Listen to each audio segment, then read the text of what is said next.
Let's know the increasing price of tomatoes in Nigeria, its causes and consequences. Tomatoes are a staple vegetable crop in Nigeria, widely used in households for stews, soups, and other dishes. However, the cost of tomatoes has surged significantly in recent years, affecting both consumers and sellers across the country. The unprecedented rise in 2024, Nigeria witnessed the highest increase in tomato prices compared to its previous years. And from 845 naira per kilogram in January, the price soared to 1,123 naira in April, reflecting a 32% increase within just 4 months. Several factors contribute to this surge: supply chain distributions caused by trade barriers, natural disasters, crop infestations, and regional conflicts have impacted tomato availability and distribution in Nigeria. And on the pest infestations, the devastating Tatu absolute pest, also known as tomato Ebola or tomato leaf miner, has significantly affected tomato crops today. This pest first appeared in Nigeria in 2016 and remains a major challenge for farmers. Rising transportation costs have further expanded the situation, making tomatoes unaffordable for many Nigerians. If I would say there are really major factors causing this inflation price of tomatoes in Nigeria. I wouldn't just blame it on the pest. I never even knew there was a tomato Ebola. Tomato Ebola. You know? So, but that is interesting. Yeah, so I wouldn't really blame it on the pest. But let's talk about the major causes of this increase. Like I said previously, there's no way you can be a sole owner of a product and then you are buying that product too expensive in your own country. It's a disgrace, if I must say. Yeah, so it's a huge disgrace. So I think it's a problem because one of the key things that your report is showing is that tomato has become a scarce commodity. All right, and we know that once a commodity becomes scarce, the effect goes into the price of that very commodity, and so you have too much money chasing few goods, and that is what inflation is just all about.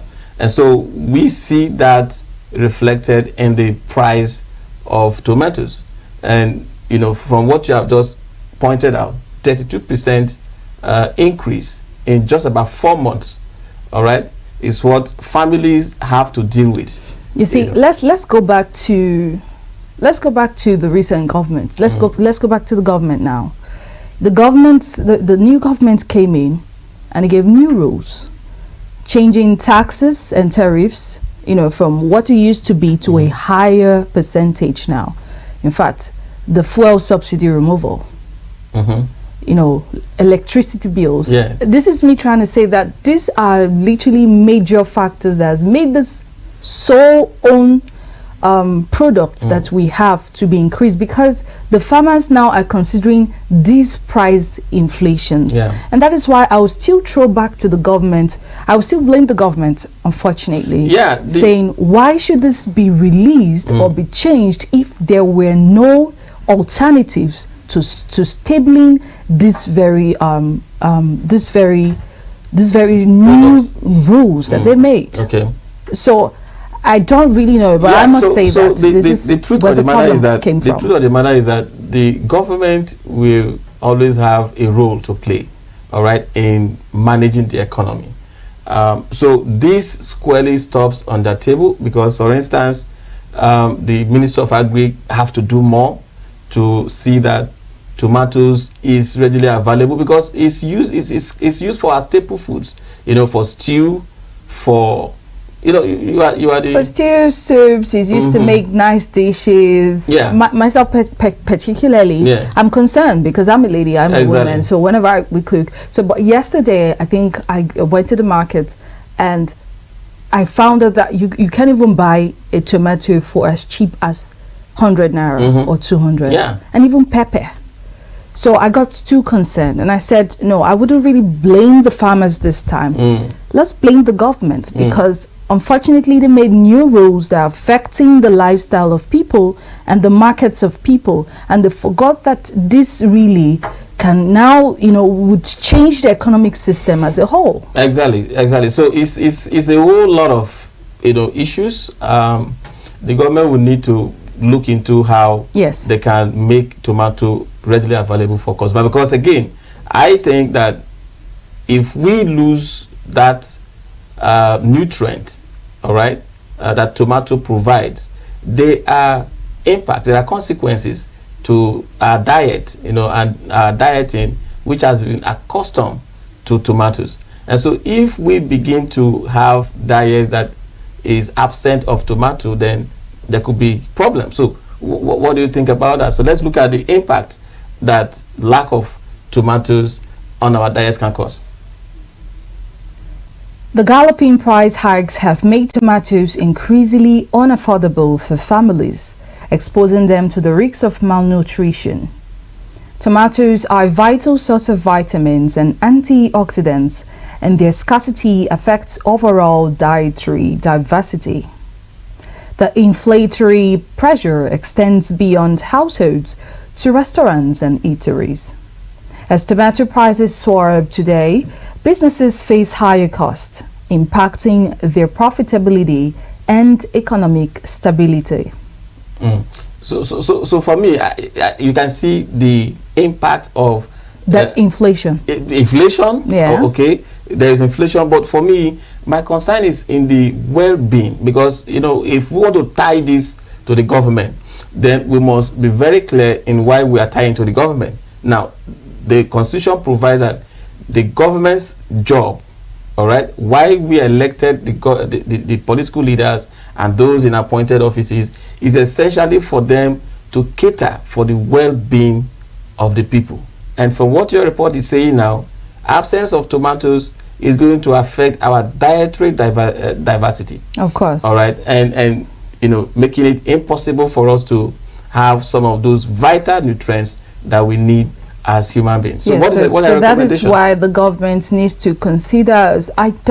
Imagine the fuel subsidy removal from 167 to 685, so 690. You see, approximately the range was totally above board. Yes. And of course, you see these farmers, these producers will always want to increase the price to balance. Of course, because they will have to go to the farms to get those tomatoes out of the farm to the market, and then we need a transportation facility which depends on fuel. So the government needs to consider this so that we can actually get this product on a cheaper rate.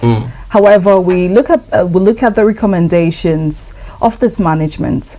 Implement effective pest control measures to combat tuta absoluta and other tomato pests. Collaborate with agricultural experts and research institutions to develop sustainable solutions.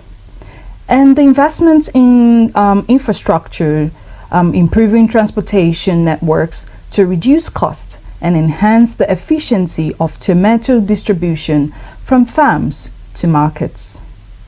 Encourage diversification of diets by promoting alternative vegetables and fruits to mitigate the impact of tomato scarcity.